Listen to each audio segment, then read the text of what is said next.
Hi friends, കലണ്ടറിലെ ഒരു പ്രോബ്ലമാണ് നമ്മൾ ഈ വീഡിയോ ഡിസ്കസ് ചെയ്യുന്നത്. ക്വസ്റ്റ്യൻ ഇതാണ്: ഇന്ന് തിങ്കളാഴ്ചയാണെങ്കിൽ 75 ദിവസത്തിന് ശേഷം വരുന്ന ദിവസം ഏതാഴ്ചയായിരിക്കും? അപ്പോൾ ഇന്നത്തെ ദിവസം തന്നിട്ടുണ്ട് തിങ്കളാണെന്ന്. 75 ദിവസത്തിന് ശേഷം വരുന്ന ദിവസം ഏതായിരിക്കും എന്നാണ് നമ്മളോട് ചോദിച്ചിരിക്കുന്നത്. അപ്പോൾ ഇതേ ഫോമിലുള്ള ഒരു ക്വസ്റ്റ്യൻ നമ്മൾ മുമ്പ് ചെയ്തിട്ടുണ്ട്. അപ്പോൾ നിങ്ങൾക്ക് അറിയായിരിക്കും എന്താണ് ഇവിടെ ചെയ്യേണ്ടത് എന്നുള്ളത്. തന്നിരിക്കുന്ന സംഖ്യയെ എന്ത് ചെയ്യുക, 7 കൊണ്ട് ഡിവൈഡ് ചെയ്യുക. കിട്ടുന്ന ശിഷ്ടം എത്രയാണോ, റിമൈൻഡർ എത്രയാണോ, അത് നമുക്ക് തന്നിരിക്കുന്ന ദിവസവുമായിട്ട് എന്ത് ചെയ്യുക, കൂട്ടുക. നമ്മുടെ ആൻസർ ആവും. അപ്പോൾ ഇവിടെ നമുക്ക് ചെയ്ത് നോക്കാം. ഇവിടെ തന്നിരിക്കുന്ന സംഖ്യ എന്ന് പറയുന്നത് 75 ആണ്. 75നെ 7 കൊണ്ട് ഡിവൈഡ് ചെയ്യാം. അപ്പോൾ നിങ്ങൾക്ക് അറിയാലോ 7 × 10 എന്ന് പറഞ്ഞാൽ 70 ആണെന്ന്. അപ്പോൾ ഇവിടെ 75 അല്ലേ, അപ്പോൾ എത്ര ടൈംസ് ആയിരിക്കും?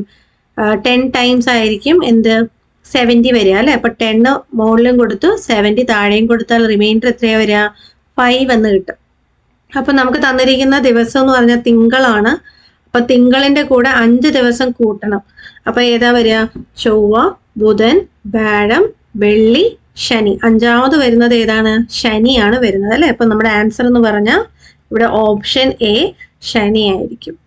ക്ലിയർ അല്ലേ? അപ്പോൾ നിങ്ങൾക്ക് മനസ്സിലായെന്ന് വിചാരിക്കുന്നു. നിങ്ങൾക്ക് ഇഷ്ടപ്പെട്ടാൽ ലൈക്ക് ചെയ്യുക, നിങ്ങളുടെ ഫ്രണ്ട്സിനൊക്കെ ഷെയർ ചെയ്ത് കൊടുക്കുക, നമ്മുടെ ചാനൽ സബ്സ്ക്രൈബ് ചെയ്യുക. താങ്ക്